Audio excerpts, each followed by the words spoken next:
Good morning, everybody. This is Man Coverage. This is Knoxville Nate and James Bonneville. It is October 22nd, 2023. This is college football week 8. Not quite as exciting as last week, maybe, and some of the weeks previous, but still a couple of pretty solid football games. Before we get down onto the field and discuss the games that were, why don't we, James, talk for a moment just about the pregame that went down in the Battle of the State up north? I mean, How do you put Adolf Hitler on your board? I mean, yeah, I sit there. I'm like, I for the longest time, Twitter just blew up after this, where you do a trivia question with Adolf Hitler. I mean, here's a rule of thumb, really short. Hitler, bad. That I mean, it shouldn't. I mean, honest to God, it should never even be brought up. Just common thought process: Hitler equals bad. Yet maybe people are don't talking throw that more out. about that than the 49-0 drubbing that Michigan laid on the Spartans for the Paul Bunyan Trophy. I mean, quite frankly, giving this any more than a minute or two is just appalling to begin with. I mean, what do you think? I think this program is a disaster. Okay.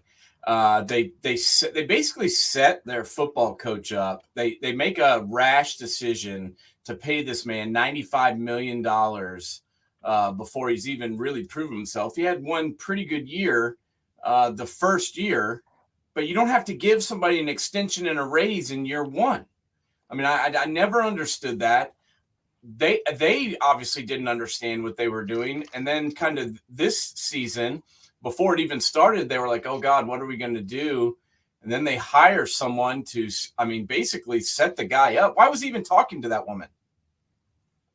Why was he talking to her? She's been doing speeches around the country. I know that for a Yeah, fact. She's been I doing a get lot of that. Why universities. was he talking to Yeah, her on the phone at late at night? You agreed. know, why was he talking to her? I mean, I don't even Yeah. understand that, dude. I mean, it's just so weird.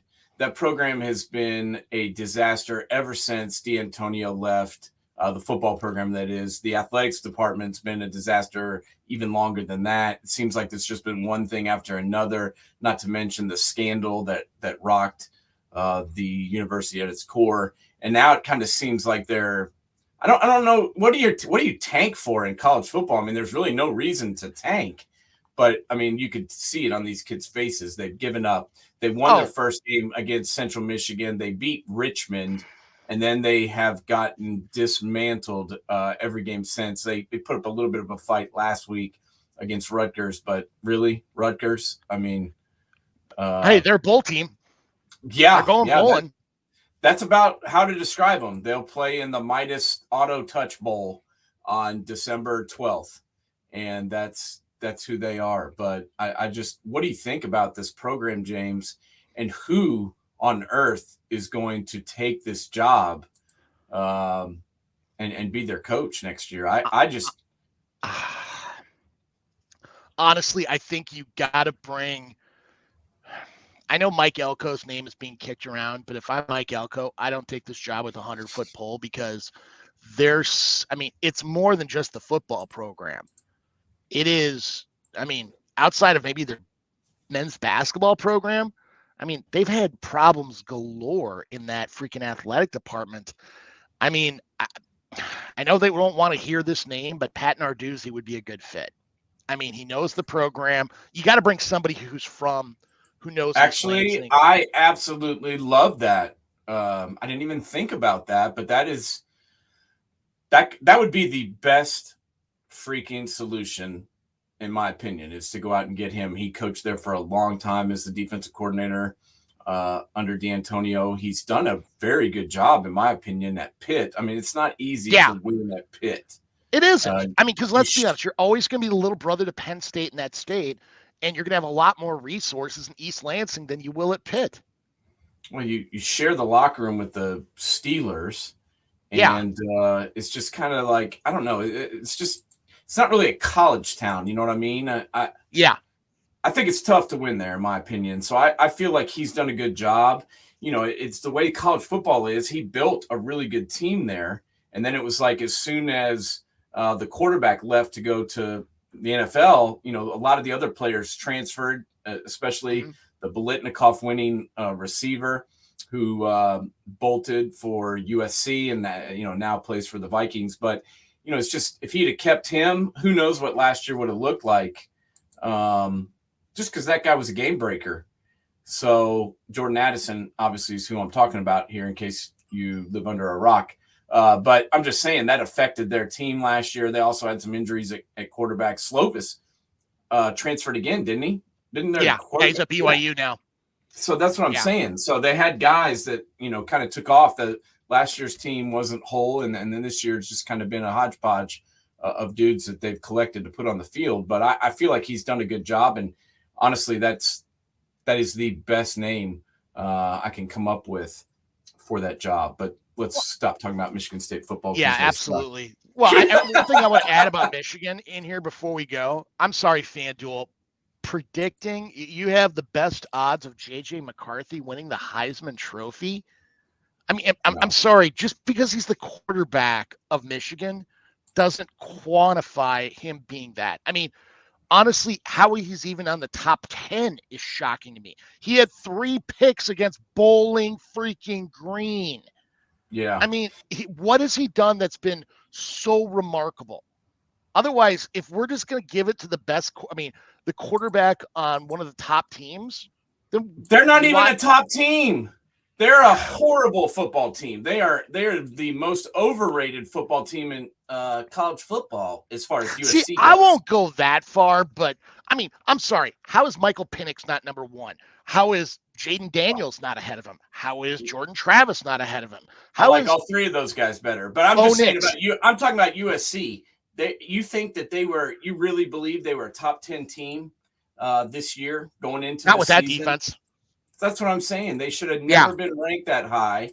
They just wanted him to win the Heisman again, so they ranked them as highly as they freaking could, and then went with it. But they're like the 5th best team in the Pac-12.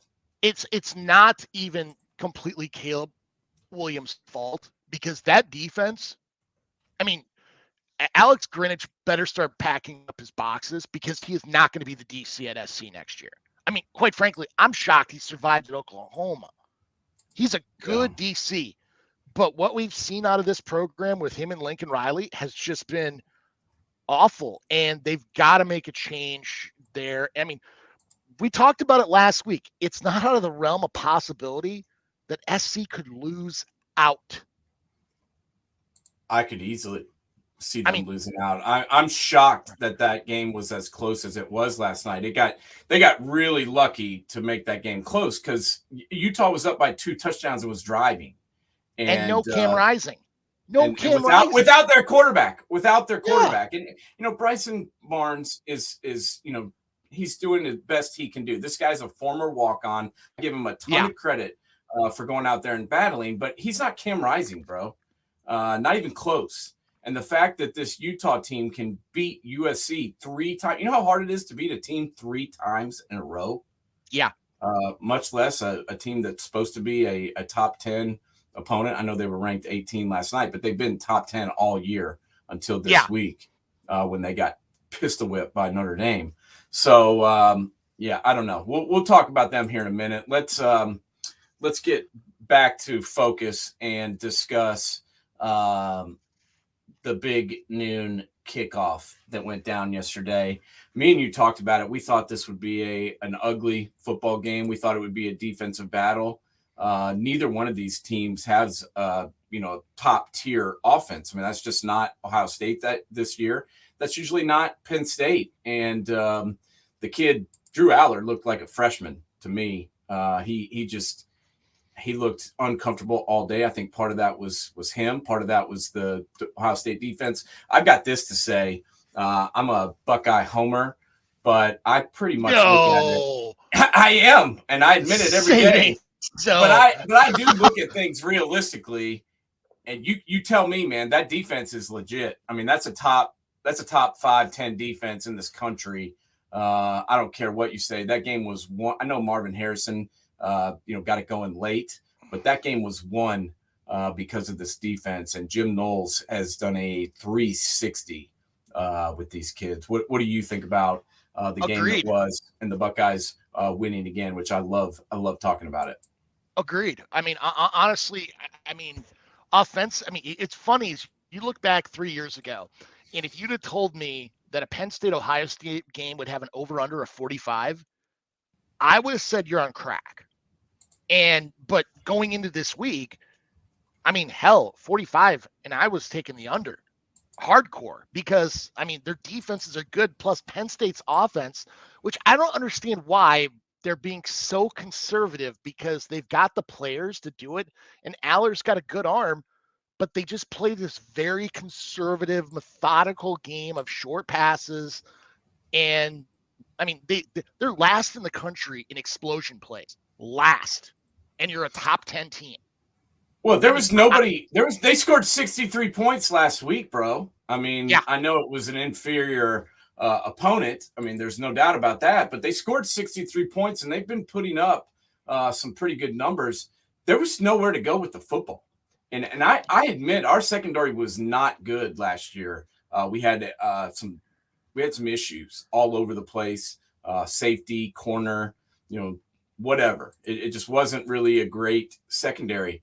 But not so fast, my friend, this year. Buddy. Oh, yeah, I mean, this year. This Davidson, whatever his name is, who we got from Ole Miss, that was probably the biggest pickup they made in the portal. And they got a lot of guys from the portal, but that was the biggest one. Jermaine Matthews has played well. Josh Proctor's played well. Sonny Styles. Our boy Denzel Burke has played really well. You put that together with that front seven, and you see what you got yesterday. They basically gave up 6 points to Penn State all day. Penn State scored another touchdown, another 6 points. Meaningless football when they were playing prevent to win defense. But other than that, they gave up 6 points all day. That defense is legit. I heard a statistic yesterday that just blew my socks off. And literally people in Columbus should be up clapping. Guess how long it took Penn State to get in Ohio State's red zone? On offense, it was probably in the second half. Last minute of the game. Yeah. The last minute of the game. You have a top 10 team in the country, and it takes them to the last minute of the game to get in Ohio State's red zone. I mean, yeah, and that was just because the game was over. Yeah, I mean, if you don't believe in this Ohio State defense and what Jim Knowles has done in 2 years, everywhere else, it's taken him year 3, year 4, where you start seeing the holy crap come around. He did this in 2 years, and it's still getting the personnel together to build the defense he wants. He's still adding pieces and trying to figure it out. But this was this was a true test to how good this defense is. They've now played 2 top 10 teams, and yesterday they gave up 49 yards rushing. Yeah. 49 yards rushing. Drew Aller was 18 of 42, bro. That's horrible. And 6 of those completions were on that last drive. So it's not like Singleton and Allen are humdrum running backs. These guys are really freaking good. Lambert's is a solid receiver as well. I mean, that guy is a legit athlete. He's got 37 catches for nearly 500 yards and 3 touchdowns on the year. He averages 12 yards a catch, but he just wasn't open yesterday. He still had 6 catches for 52 yards, but the longest play he had was 15 yards, and he had to work for every one of those. So I was very impressed with the way that the defense played. Kyle McCord looked nervous as F. I don't really know why. I mean, I know it was a big game, but he seemed to knock the jitters off in the second half of that Notre Dame game. But yesterday, to me, he just looked uncomfortable almost the whole game. I mean, he threw some good balls, but he just never got settled down, in my opinion. What did you think about that? Well, I think there's one aspect of this that we should talk about, and I heard a theory on one of the my podcast I listen to that I never would have thought of, but I agree with right now, is that Marvin Harrison is not only that good, but could go down as the greatest receiver in Ohio State history. He is on pace to have the most 100-yard games, beating David freaking Boston. I mean, think of the list of guys we're talking about here. Guys like Chris Carter, Terry Glenn, Joey Galloway, David Boston. Heck, just the recent receivers. Olave, Garrett Wilson. I mean, you name it, buddy. It's every year. Terry McLaurin, Curtis Samuel, Michael Thomas. We can go down the list. There's a top flight wide receiver, Jackson Smith-Njigba, we didn't even mention. There's a top flight first round wide receiver coming out of this program every year. And this guy is probably the best. He gets double teamed almost every play, and he still has 100 yards and a touchdown. I mean, you take Harrison's stats off McCord, he goes 11 for 24 for $120. Oh, he makes that guy look better than he is. There's no doubt about that. I mean, we should be really talking about Marvin Harrison being a legitimate Heisman candidate. I mean, I would personally put him ahead of Jaden Daniels. I mean, I would. I think he's in the top 5 right now. He should be. I think if he comes out and, does something crazy in the last few weeks and maybe has one more, game like this. I mean, that's the thing with him is people expect too much from him. Like yesterday, he had 11 catches for 162 and a touchdown, and no one's really even talking about it. Well, because everybody is used to the Ohio State throwing up 45 a game. Right, but we don't even do that this year. They don't have to do that when you have this type of defense. I mean, hell, it's not like Ryan Day. They hit the ball on this one. He said this team is going to score less points this year. He was very open about it. Yeah, it's not the same. This is not the same offense that they had last year. There's no doubt about it. And I do my best not to criticize these kids because everybody's got a different situation. Everyone's got to do what's best for them.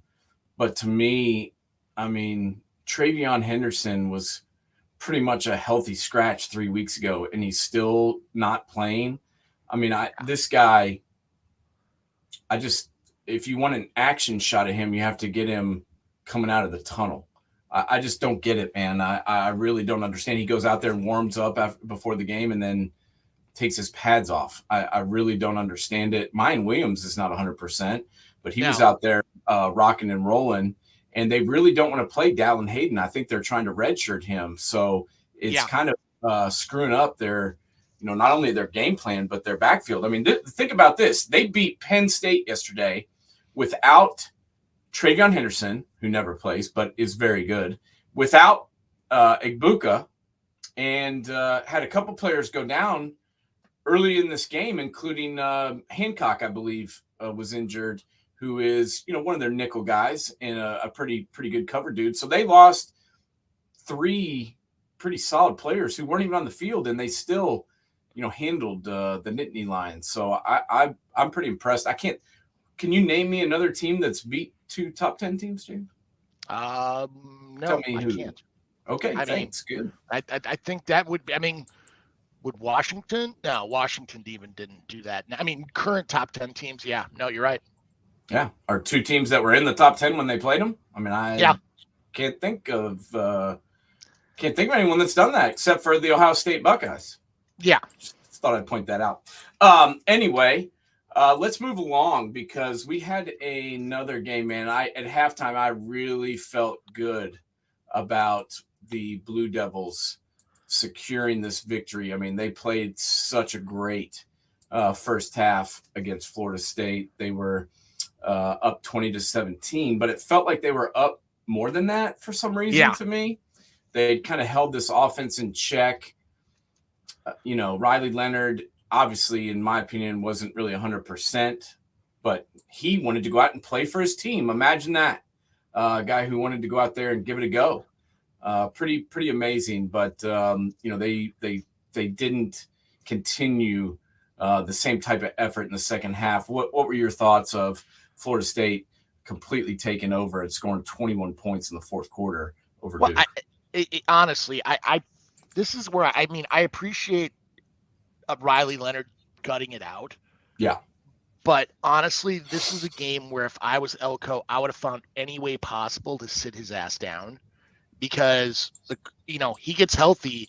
This could be another comeback game where they're playing for the ACC title. And do you want to win a game in October or do you want to win the ACC title? Because once he was out of the game, that offensive line could not handle it. Every passing play had to have been a quick release because you could tell his ankle was very tenuous at best. And every knock, you were wondering, is he out for the year?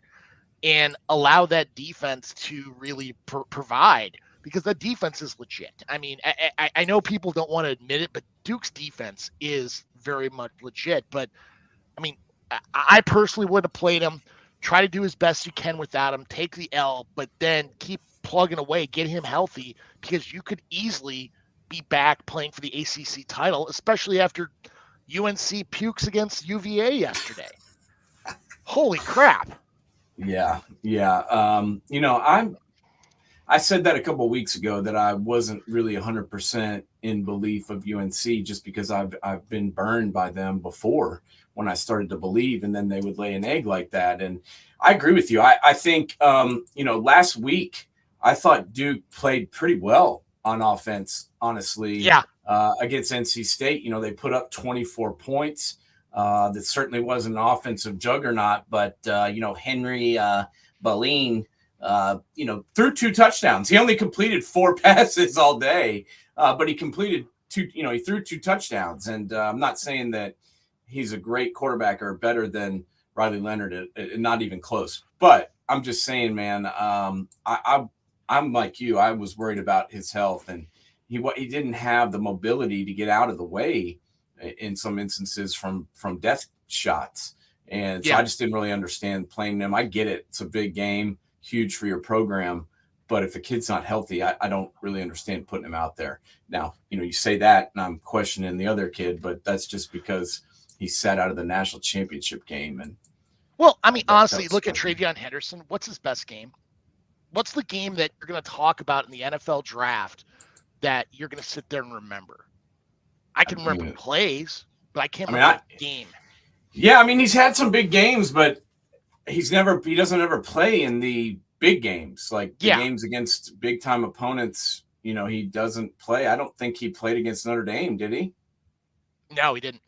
Did not play against Notre Dame, didn't play against Penn State, sat out of the college football playoff, did not play against Michigan. This is the legacy he's leaving, which is kind of strange. But I agree. You got every situation is unique, and you've got to look at it that way. But I don't even know what his injury is, and he's out for weeks. And then Riley Leonard's out there trying to win a football game against what a lot of people think is one of the best teams or the best team in the country. I don't know. Florida State's good, but I can see Florida State getting beat potentially down the stretch. They've got Wake Forest, Pittsburgh, Miami, North Alabama, and Florida. Nah, maybe not. What do you think? Do you think they went out here? I think they went out. Yeah, they don't really play anybody. Honestly, I've been saying it's Florida's always going to be in play because it's a rivalry game. Miami is going to be a rivalry game, but you got them at home. Granted, they beat Clemson yesterday. Hey, first of all, let's give a round of applause to Mario Cristobal winning a conference game at home. That is such an accomplishment. And Dabo, you've got to just sit there and feel shame right now. This is what in the hell is going on. Clemson is making Clemsoning a thing again. I know everybody tried to make fetch a thing. Hey, Clemsoning is back. We said it weeks ago. They're losing all the games that they used to win. You realize that every game that they used to pull out at the end when teams would get close to them, they're not winning those games anymore. And it's kind of weird because they were a dominating force for 6 years. in college football, maybe 7, and they're not that way anymore. That's 3 losses this year, bro. Yeah. Yikes. I mean, I don't know.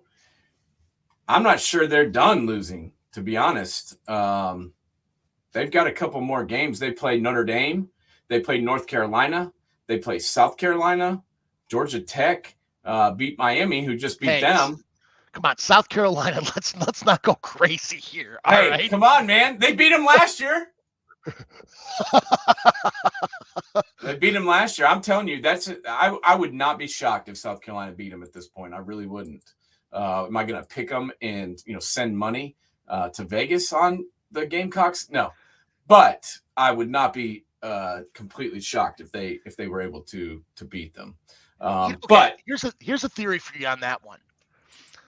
Say Nick Saban decides to retire at the end of the year, and we all know Dabo played at Bama.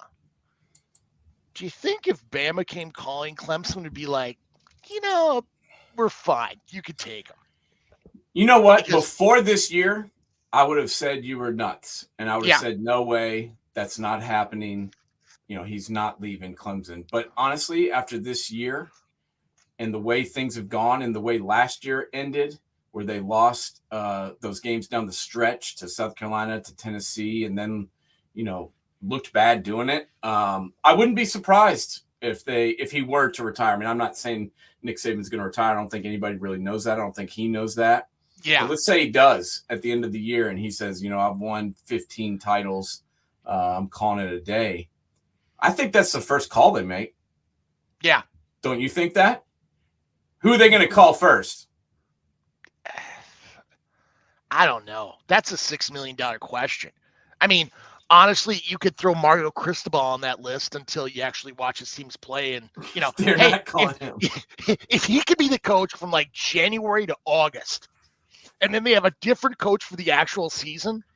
Well, they could just hire Jim. They could just hire Jimbo if they wanted to do that. Recruit 5 stars and then lose the teams playing 3 stars. I mean, shit, Jimbo could handle that crap. Oh my God! But I think that's the first call they make. If Saban were to retire, I think they call Dabo first. I mean, I think that's who they call. I bet somebody's already mentioned this to him and already talked to him about it. Just to be thinking about it. I just, that to me is the first person they would think of and one. If they screw up and hire Dabo Swinney, oh my God, it's going to be bad in Tuscaloosa. You think he would not win there? Oh God, no. God, no. You don't think he could win there if he got unless you can bring Chad Morris back. Well, that's what I'm saying. If he got the right coordinators again, when he had, his boy from Oklahoma out there running the defense, and he had Chad Morris running the offense, that they were tough to beat, bro. I mean, are you going to pull Venables out of Oklahoma? No. I mean, no. I'm not saying that. I'm saying if you get someone like that, somebody that can pull play. Bud Foster out of retirement. I mean, that's the thing is, that's a good idea. I mean, Bud Foster's no spring chicken, but I mean, seriously, who do you get right now? Who's going to want to leave to go to freaking Bama? I mean, sure, you're making a lot of money, but your quality of life is awful because everything gets scrutinized. Heck, I bet you their bowel movements get scrutinized. It's that bad. And they want to fire him when they lose one game. Exactly. And he's won 9 titles. So, I mean, yeah, it's. I don't know. We probably should move on to Bama, Tennessee, shouldn't we? We should have moved on like 5 minutes ago. I know. I don't know why we didn't. Oh, I don't know why we didn't. But let's talk about the first half first. Okay. The balls come out. Joe Milton looks pretty solid. Their passing game looks better than it's looked in weeks. Bama cannot get anything going on this Vol defense. I think Bama scored a touchdown late, but it was 20-7 at half. and all the momentum was swung towards the Volunteers. Yeah. Well, and then little Nicky made some adjustments and changed things around a little bit, and it was a completely different ball game in the second half. They scored 27 straight points. They shut the Vols out. They ended the game 34-20. If you missed my speaking 5 seconds ago, it was 20-7, and then it goes 34-20. What the hell happened after halftime, James? What adjustments did he make? It was the best of times. It was the worst of times. And that basically starts off Tennessee's game. I mean, the one thing you got to look in the first half, what Tennessee did. I mean, they were throwing the ball a lot better. I mean, Squirrel White had over 100 yards receiving. They looked like they were clicking. But we've talked about this time and time again about how much people talk crap about Jalen Milroe. And I'll be the first to say it. I was at one point one of those people. And I will claim I'm sorry for ever talking crap about him. Is he? I was not. Yeah, no, you were. You're right. You're 100% right. I gave him credit and told him that said that he was good when people told me I was an idiot. Multiple people told me I was an idiot when I said he was their best quarterback and gave him the best chance to win.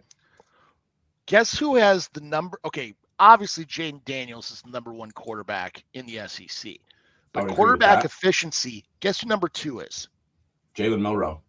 Jalen freaking Milroe. Not Carson Beck. Jalen freaking Milroe. I mean, that's the way they focus so much on the run, but you know something?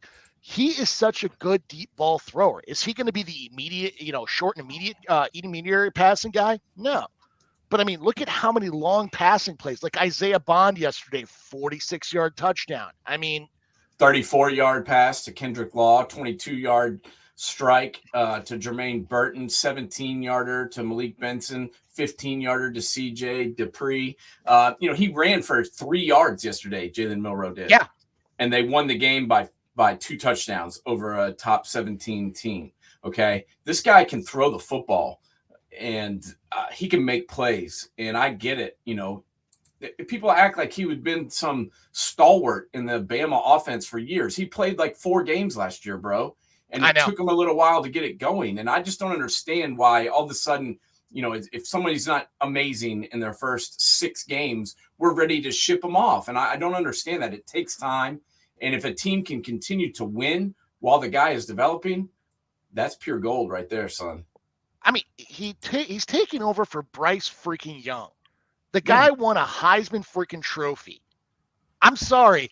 There is going to be a little bit of a downgrade. I mean, but everybody expecting the next guy is going to be better than the previous guy. I mean, I know the most popular guy in every college football program is the backup quarterback. But let's be honest. Bryce Young was a talent, generational talent. He was better in college than Tua, than Mac Jones, than Jalen Hurts. Go down the freaking line. Bryce Young was generational in that program. And trying to put Jalen Milroe in that same category is just plain wrong. And if he doesn't hit that, he's a bust. I'm sorry. The kid's a damn good quarterback. And I mean, heck, they're making do with what they got because that offensive line still isn't the greatest freaking thing, which is shocking for Bama because that's usually been a stalwart in this program. No, the offensive line is still not great. And, he doesn't have a ton of time to throw back there. Tennessee still had 4 sacks yesterday, bro. Yeah. And they were in the backfield a lot longer than that, especially in the first half. They had 5 tackles for loss, pass defense. They looked like the same Tennessee defense that I saw last week against A&M in the first half. It looked exactly the same, really, really, really dominant and very impressive. And then after halftime, it was like different guys came out of that locker room. Yeah. I didn't really understand that. It seemed to me like the effort was, I don't know. I hate saying this, but the effort didn't look as good in the second half. It was just kind of like, here we go again, going through the motions. I didn't really get that, but isn't that a Whitesnake song from the 80s? Here I go again on my own. That was going down that lonely road I went before. I wish I had that. I wish I had that to throw on right now. Oh God. But yeah, that was big time, man, and that's a big win for Bama. I know Barrett Sallee likes to blow the LSU Tigers and talk about how they're his sleeper team every week and how great LSU is. I don't see LSU beating Bama. I really don't. I mean, they could if they play like they did against Arkansas, but I just don't think They have LSU. no defense. I know he's giving them credit for what they did against Army and Auburn, two of the worst offenses in college football. I'm not going to give them credit for that. I'm not.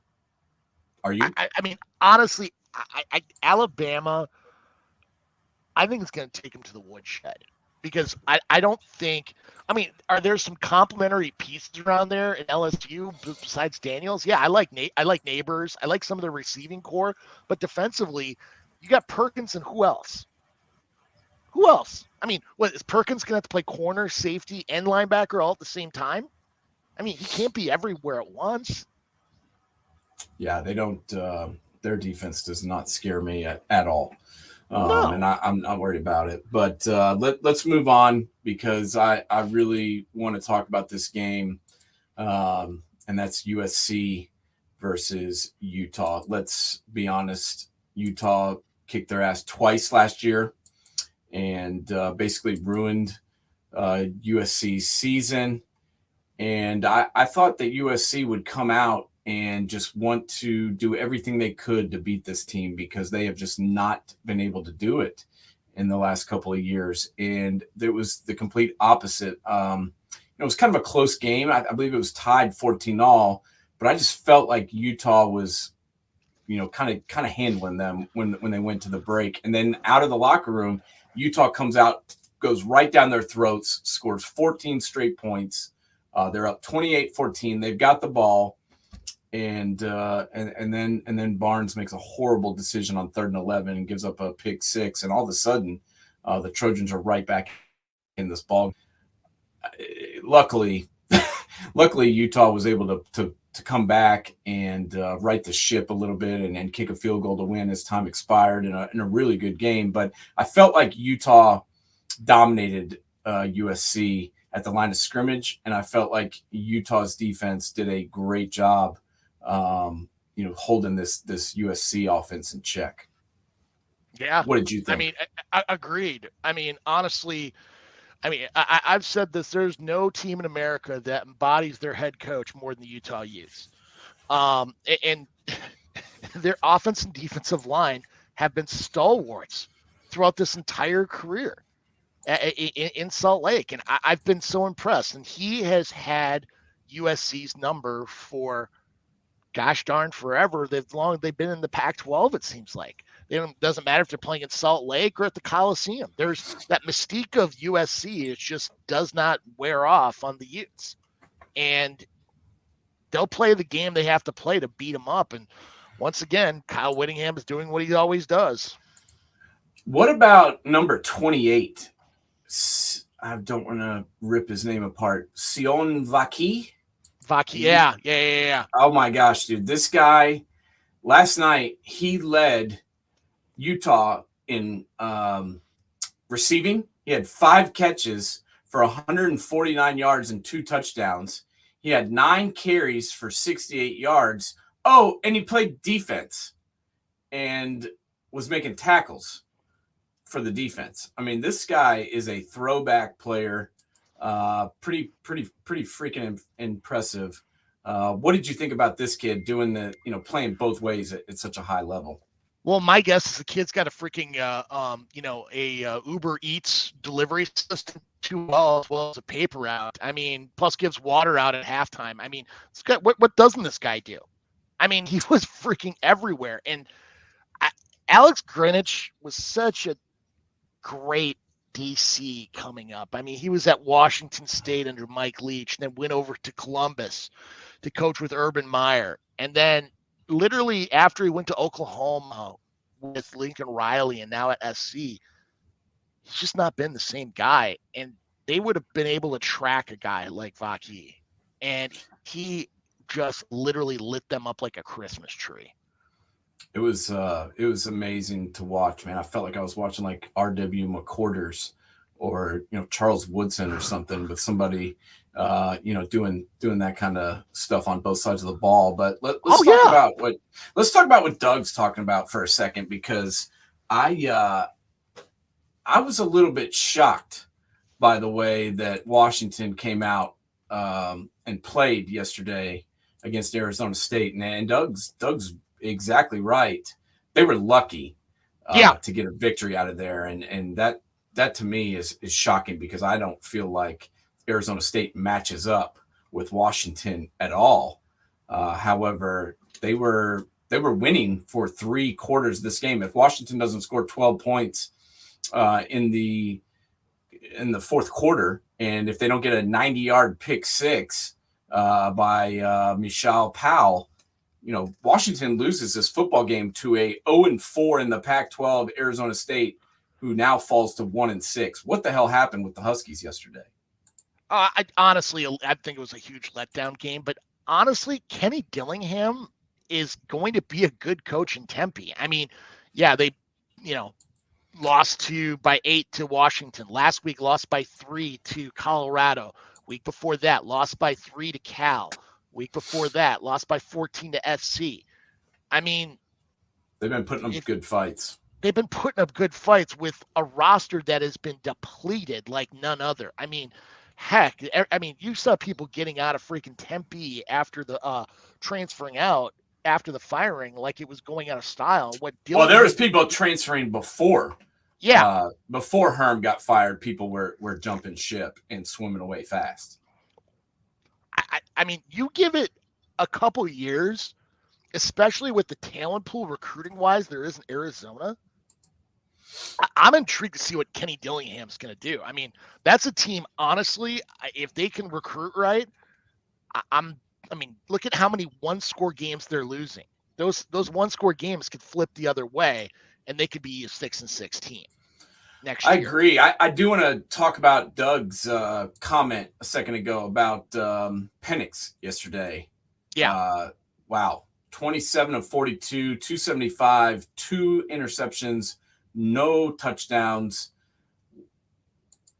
That's a rough game for him.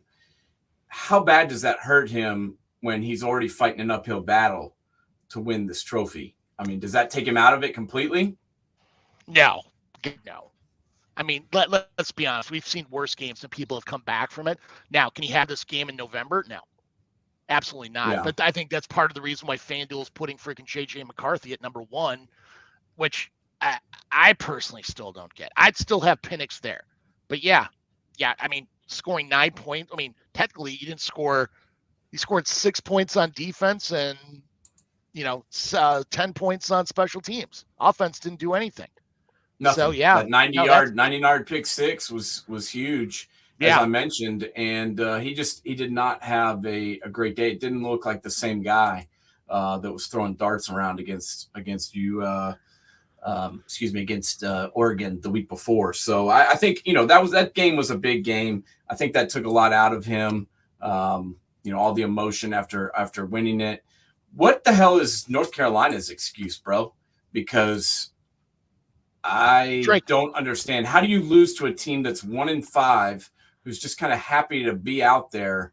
Great effort by Virginia, but let's be honest, man, this North Carolina team was eyeing the playoff, wanting to win the conference, and they go out there and get beat by Virginia. Who picked this one? Nobody. And if you did, you made a truckload of cash. But I mean, Drake May is just not looked really good this year. Like, honestly, if you look at it from a pure yards perspective, but you would say, yeah, but he's been, throwing late on balls, doing, throwing into coverages that just aren't him. He's not playing within himself. I mean, heck, the last 2 games, his completion percentage is around 50%. I mean, even though they beat beat Miami the week before, how is it you got a 50% completion percentage against a defensive backfield that he could have really had his way with? You would think. That's kind of what I was thinking. If he was going to have a big day, tossing the ball all over the yard, it would have been today. But I've got to give a shout out to Walker. I mean, this guy wasn't allowed to play to start the season.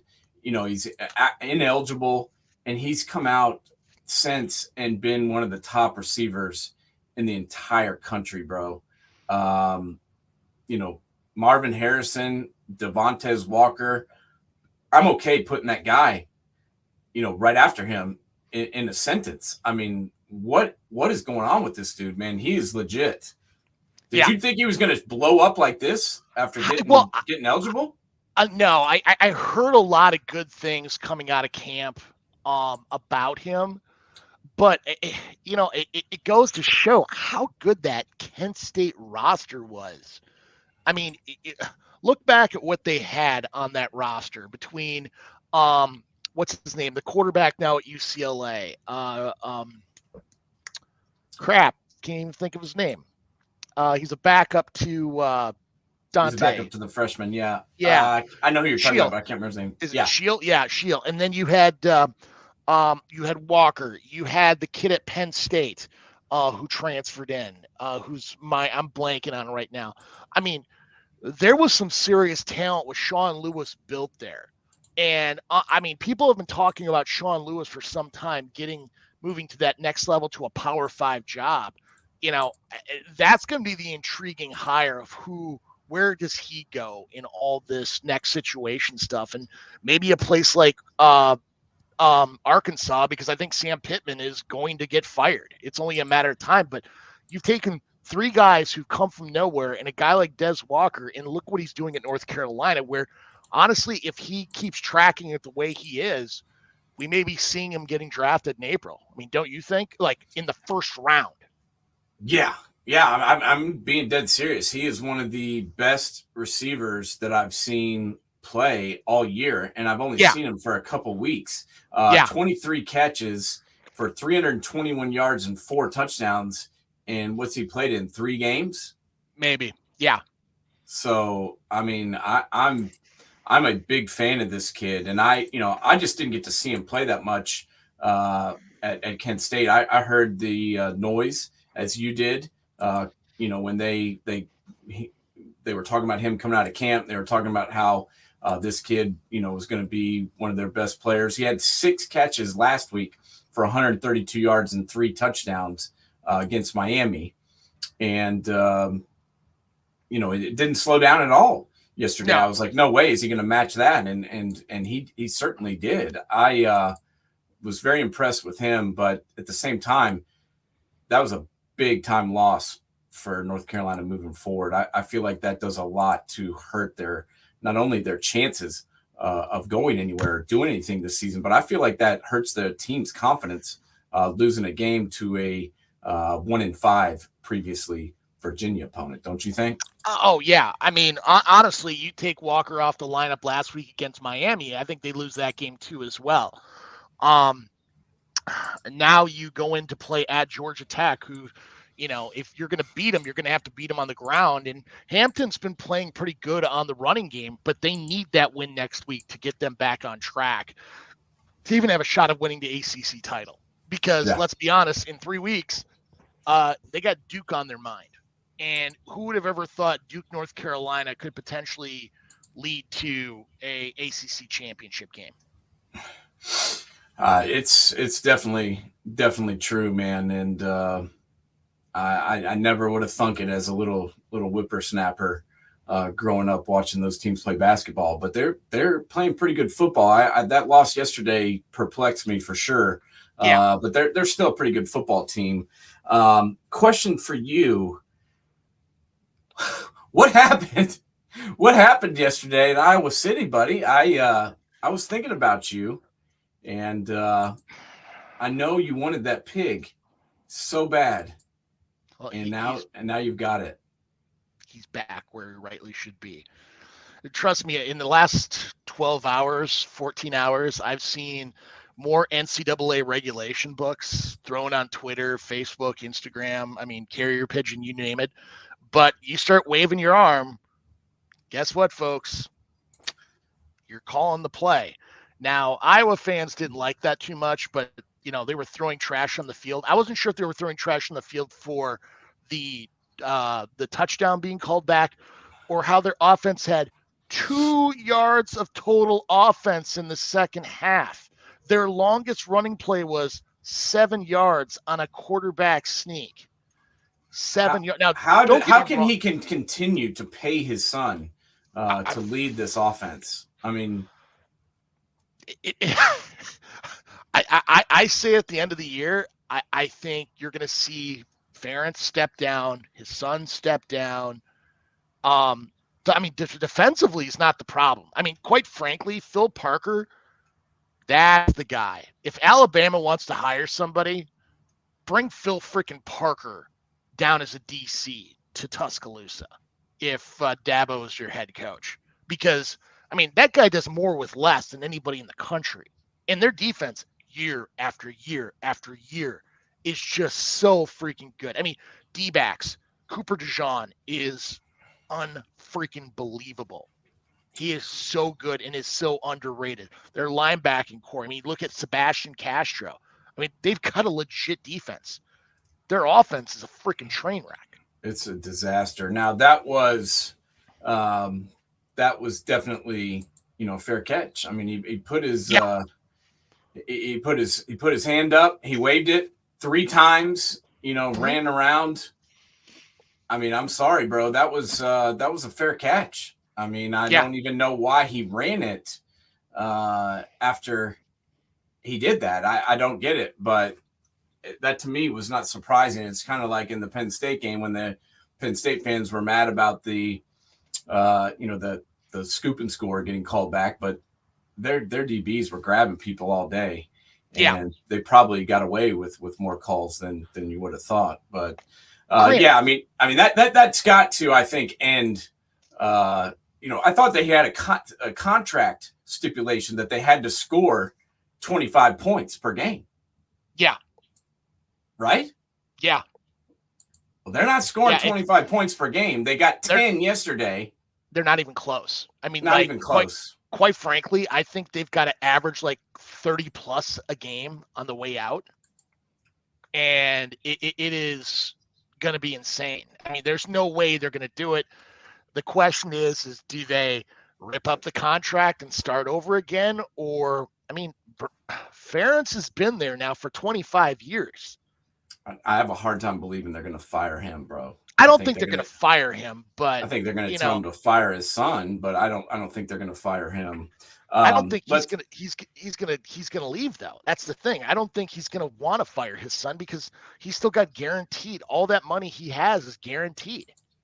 And I see how many points does Iowa have this year? They have scored through 8 games, 156 points. 8 games, 156 points. So they got 5 games left, which means what? 325 minus 156. Well, and let's be honest, like they put up 24 against Utah State and 41 against Western Michigan. Those were their 2 biggest paydays. It's not like they were playing top 10 teams there. So I just, it's not getting any better. Okay. They're going to drop a 34 a game, 34 a game on the way out. And I'm sorry. That's just, unless you've not watched this offense, that's not going to happen. It's definitely not going to happen. Let's talk real quick before we get out of here about the Air Force Falcons. Obviously, you saw them in person, went and checked them out live last week. They had a big game this weekend against Navy, who was 3-3 coming in. I thought Navy might, trip them up or give them a tough go of it. But the Falcons kept on and got another big win. They are now 7-0. Ranked number 22 in the country. Colorado State next, Army, Hawaii, UNLV, Boise State. What do you think about the Falcons closing this thing out? What people don't understand is how good they are defensively. Navy had 1 first down and 20 yards total in the first half. That's it. And quite frankly, I thought that was generous. They never really got going until they brought Lavate in to start throwing the ball, and they got that late touchdown. But honestly, Air Force's defense is legit. And if Zach Lariter can stay healthy throughout the rest of the season, I mean, I think you're going to see them in the Cotton or the Peach and be the BCS representative from the group of 5. I mean, they are just a very complete team and are very tough to go up against. Now, can they beat a Power 5 team? I mean, I think we got to look at the matchups first of who would be sent there, but they're not an easy out by any stretch of the imagination. Defensively, you got to look at that safety core, specifically Taylor. I mean, he is really Trey good. Taylor. Trey Taylor, yeah. He's legitimate. I mean, I think about it. Navy football team rushing for 22 yards all day. All day. They threw more than they ran. Yeah, that to me is that tells the tale right there. They had 35 carries for 22 yards. That is 0.6 a tote, my friend. I mean, you look at the Air Force's schedule on the way out. Every game is incredibly winnable. I think their hardest game is going to be home against UNLV, but they're playing them at home. Yeah. And that's where, and honestly, the other team, they're going to probably play Wyoming in the Mountain West Championship.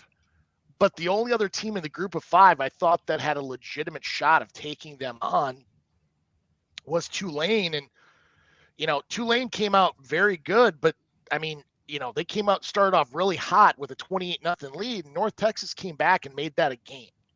Yeah. So I'm still betting hard on the Falcons to be that BCS representative and see where it's going. But I mean, right now, if you had to do your top 4, Nate, who would you put in? Who's going to be playing in the CFP? You know, that's a great question. You know, every week it kind of changes for me. I'm thinking, you know, the Bama Elephants still have a chance. Yeah. You know, Oklahoma, I was feeling pretty good about until yesterday, and that game really kind of worried me. I mean, the UCF was a 2-point conversion away from tying this thing up. Yeah. You know, and that to me, I mean, scared me. There was a couple of games yesterday that were frightening. Texas, Houston. They should have lost that game. Yeah. I mean, they were very close. You know, as we said, Florida State struggled with Duke. Washington had a very hard time with Arizona State. You know, UCF very easily could have beat Oklahoma. So, and Washington State gave Oregon a tough time in the first half, especially. And then we saw North Carolina go down to Virginia. So, I mean, I'm this is why I love college football, because you know, you never know what you're going to get. It's like the box of chocolates, and there's just teams that you know have a good game plan and put up a good fight every weekend. You know what I'm saying? You like that one? I was just about ready to run, Forrest, run. We were just talking about Bama, and then that's why that came to me, I think. But I don't know. I didn't even answer your question. I just talked for like 10 minutes and didn't answer your question. So I'm going to go ahead and give you an answer since you asked me. And I'm going to say Michigan. I'm going to say Ohio State. I like both those teams, and I think even if one of them beats the other, which is going to happen, I think they're both in. And right now, I still have to include Washington because I think they are the best team in the Pac-12, and the Pac-12 is the best conference. So I'm throwing them out there. And my only struggle is that 4th spot, but I think you have to keep Georgia in there unless unless they go down. I mean, they haven't lost in 3 years, so I can't really just negate what they're doing. How do you differ from me? I cannot believe I'm saying this because SEC fans are going to flip out on me. I agree with you on 3 of the 4. The 4th one, I think Georgia's going to go down to somebody in the SEC. With Brock Bowers out, I just have a sneaking suspicion they're going to lose. And you're going to see Florida State sneak into that 4th role. And so we're going to have a national championship game with no SEC team? Yeah, which watch the SEC fans just completely lose their freaking mind. They won't allow that to happen. They'll create an NIT for they'll create an NIT for just for themselves. What the hell would Pawn Feinbaum talk about for 2 weeks, 3 weeks there with no SEC team in the playoff? I mean, they're not going to let that happen. They'll do a best of that guy from that. There'll be a 3-loss LSU team in there. Yeah. Somehow they'll justify that Vandy is like a quality win, Yeah.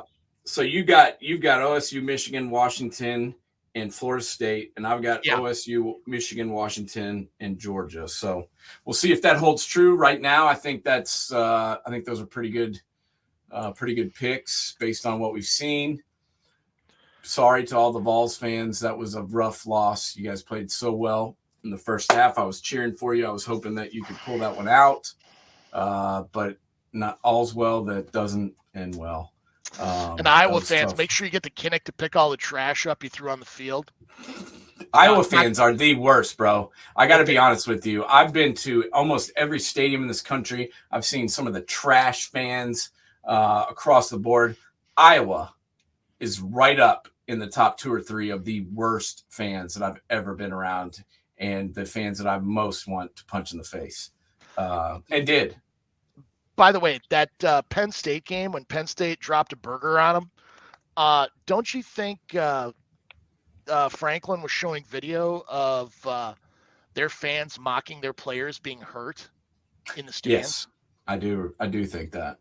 I remember that, and I was like so freaking appalled that players were hurt and they were sitting there mocking them. I'm like, wow, that's class. That's, you put the ass in class when you do stuff like that. So yeah, that's pretty piss poor. But let's talk real quick about what we got coming up next week. Obviously, week 9 is going to come upon us quicker than you can shake a stick at. Oklahoma, Kansas is the big noon kickoff. We got Georgia, Florida, Oregon versus Utah is honestly the best game that I've seen thus far. And then Duke, Louisville is also another pretty solid contest. OSU's got Wisconsin. James, what are you looking at next week that really sticks out?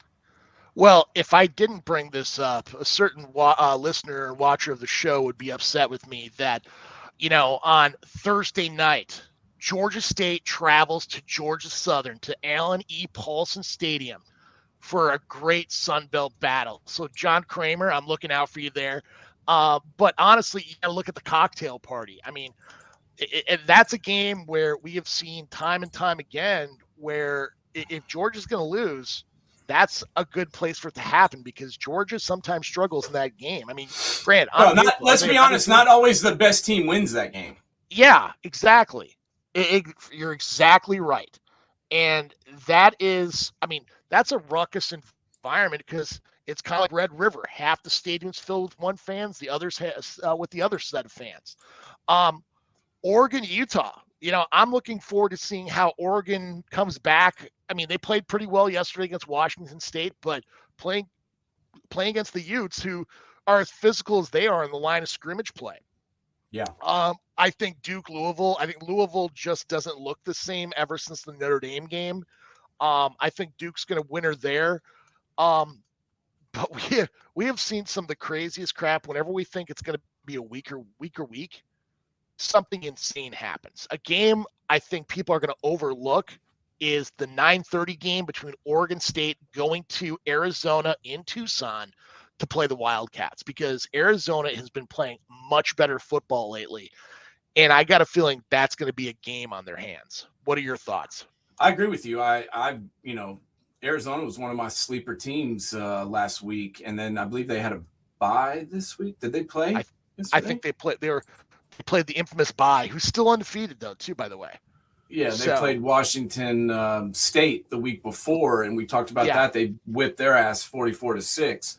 And Arizona's got a tough schedule coming out too. They play Oregon State, UCLA, Colorado, Utah, and then obviously finish up with Arizona State. So it'll be interesting to see how they respond after that bye week and obviously the Washington State win. So I agree with you. I'm interested to look forward to watching that game and hoping that it lives up to the billing. But that's why we love college football, bro. I mean, every week there's another game that we just, I had no inkling of a Virginia upset over North Carolina. I mean, as I mentioned, Mac Brown and the Tar Heels usually, lay an egg somewhere, but I did not think it was coming that week, bro. And it was pretty surprising. But there was tons of games yesterday that were just back and forth and crazy finishes, and I think that's why we enjoy this stuff.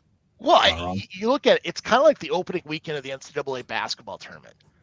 How often do you get excited to watch? It's all about the upsets. You want to watch to see Morehead State take down a Louisville.